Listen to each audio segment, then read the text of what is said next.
We are back with another Dynasty Rookie Deep Stash. As always, guys, make sure to hit the like button and subscribe to the channel if you like Dynasty content. We're on our way to 1,400 subscribers. And if you're new to the channel, you know, we dive deep into the rookie class. And generally, if you play in a 12-team league with 4 rounds of a rookie draft, generally there's about 50, 55 players that get drafted in some kind of order, right? Maybe someone outside of that top 50, 55 sneaks into the draft that normally doesn't get drafted. But for the most part, there's about, you know, guys that are going in the 4th round, 3rd round that kind of go in every rookie draft. But we're diving deep into the rookie class. We're looking at guys drafted 5th, 6th round of the NFL draft, undrafted potentially, like in today's video, and trying to find the next diamond in the rough, the guy that's sitting out there on your waiver wire right now that could have an impact on this upcoming season.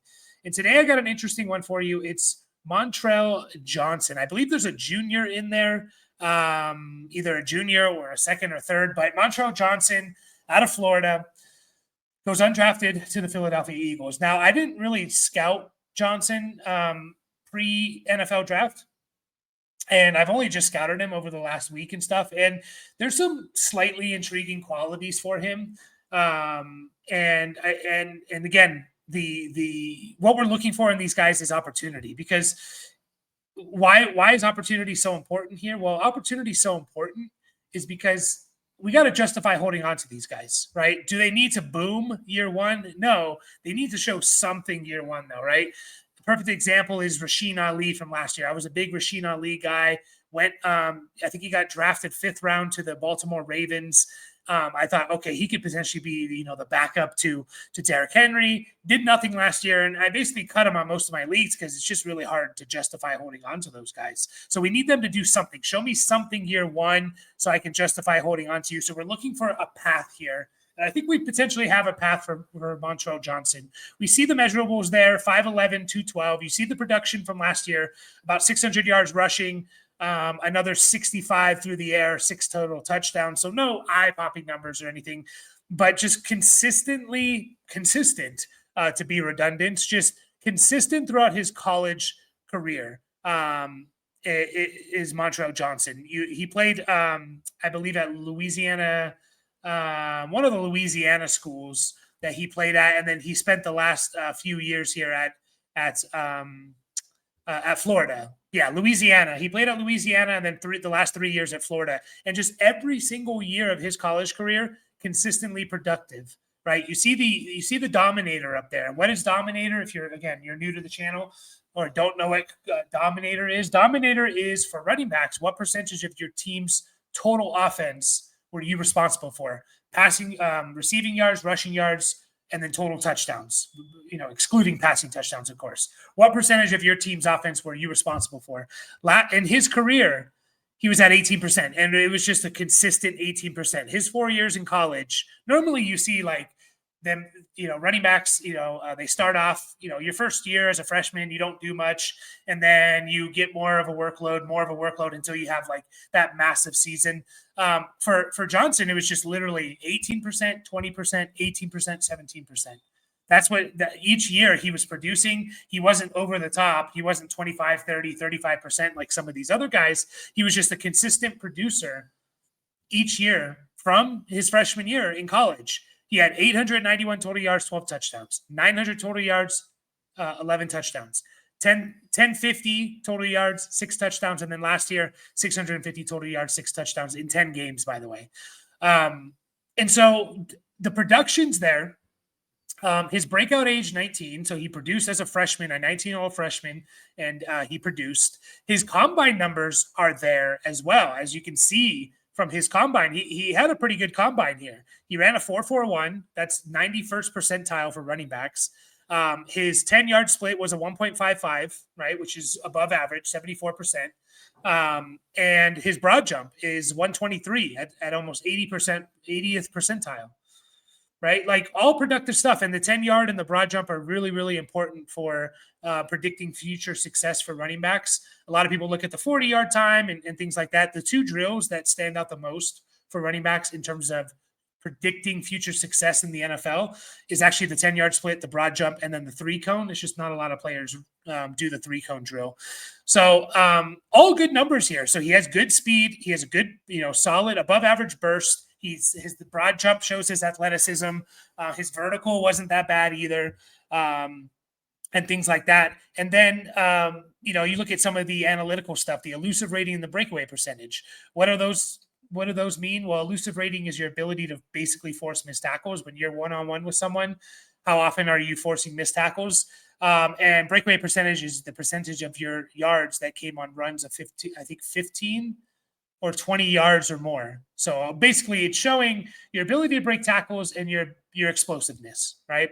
Now his elusive rating was not great. 86 is not very good. Just to give you reference, Ashton Jeanty, which is, kind of off the charts, 215.1 elusive rating.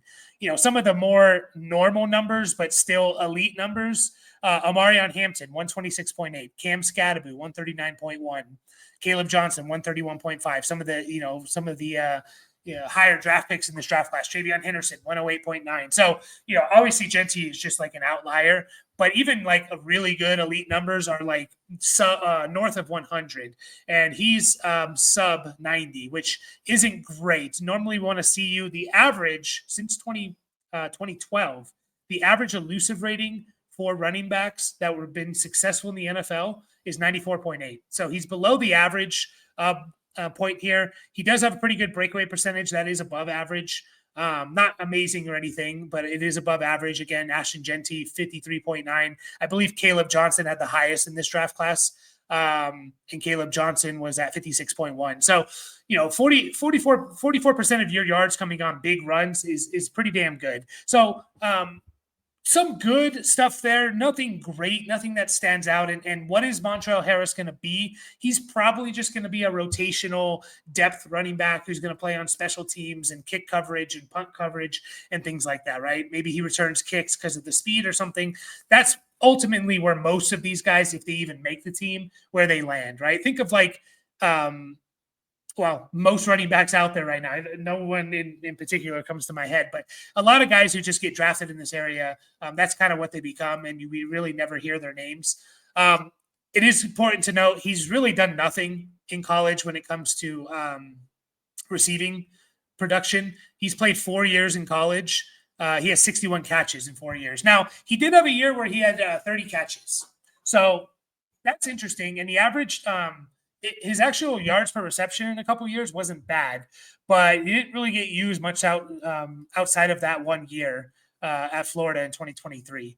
I did also hear a lot of people say that his tape from 2023 to 2024, there was a drop-off, which is always a little bit of concern.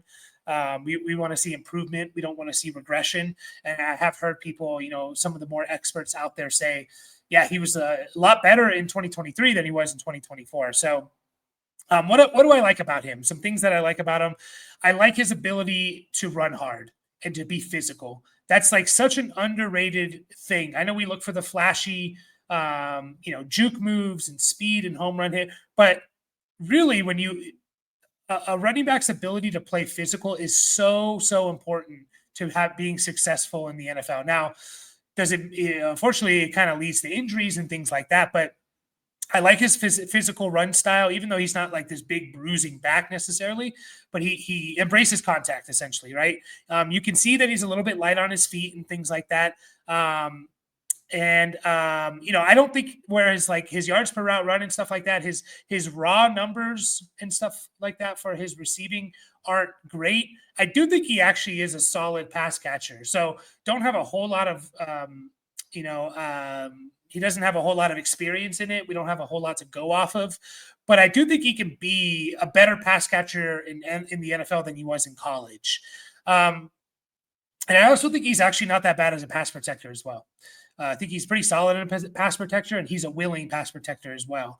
It's always going to be tough to grade college running backs off of pass protection because they don't really do it as much as they do in the NFL.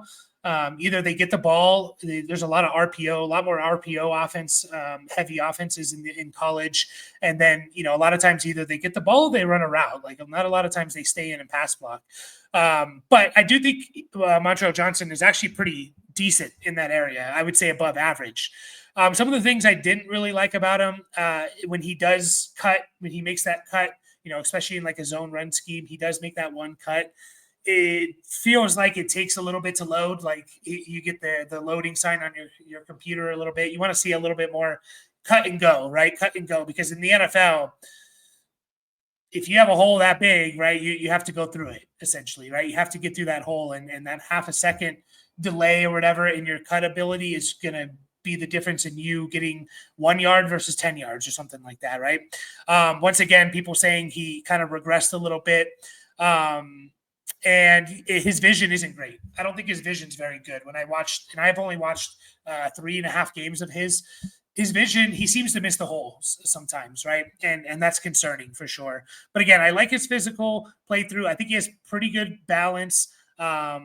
His mentality, his tackle breaking's above average. His receiving is average at best, I think, or average at worst potentially. Does he have big play speed and things like that? No. Again, ultimately, what is he? Most likely he's a rotational back that we probably never even hear about in the next 2 years. But one of the things I like about him, one of the reasons why I chose to bring him up here is he's on the Eagles. And obviously the Eagles have Saquon Barkley, right? But Saquon Barkley, like, he had a whole lot of carries last year. So there's a little bit elevated risk injury for Saquon Barkley. I hope it doesn't happen, but there is elevated risk injury for a guy that had like 470 touches last year, including the playoffs. And then you look behind him, and there's not a whole lot of like, okay, there's no like Zach Charbonnet. There's no, I don't know, even like Tank Bigsby type of caliber player or something. You have Will Shipley as the RB2. Right now, Will Shipley, 4th round pick. Some people liked him coming out of college, but I don't think he really did a whole lot to say, okay, yeah, he for sure has that RB2 job on lock behind Saquon. He had 30 carries and he averaged 2.7 yards per attempt, right? I know he was coming in, playing with a lot of the backups and stuff like that, but he didn't do anything to say, no, he for sure has that role. You look beyond Will Shipley, you have A.J. Dillon. I've never been the biggest A.J. Dillon guy, except for maybe like his rookie year. But basically since then, like, I don't think A.J. Dillon's very good. He's 27 years old. He missed all of last year.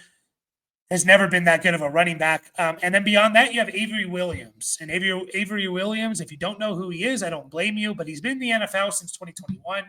He played on the Falcons, I believe. He played on the Falcons the last couple of years. He's only recorded a touch in 1 year. He's been in the NFL since 2021, 5th round pick. Has only recorded a touch in 1 year that he's played in. He only has career 22 carries and 13 catches. So, like, that's his competition right now, along with some other, undrafted guys and second-year guys that were undrafted last year. That's his competition. So, like, is there anyone beyond Barkley that you say is a lock to be, on the depth chart here? Montrell Johnson has an opportunity, in my opinion, and you put him behind that offensive line of the Eagles. If something happens to Saquon Barkley, I don't care who you are. I mean, we've seen it the last couple of years, right? They made Miles Sanders a almost 1,300-yard rusher and averaged almost 5 yards per attempt a couple of years ago. DeAndre Swift in 2023 ran for 1,050 yards, averaged 4.6 yards per carry behind that offensive line. And then you see Saquon, who rushes for almost 2,000, or almost breaks the record, the single season rushing record, right?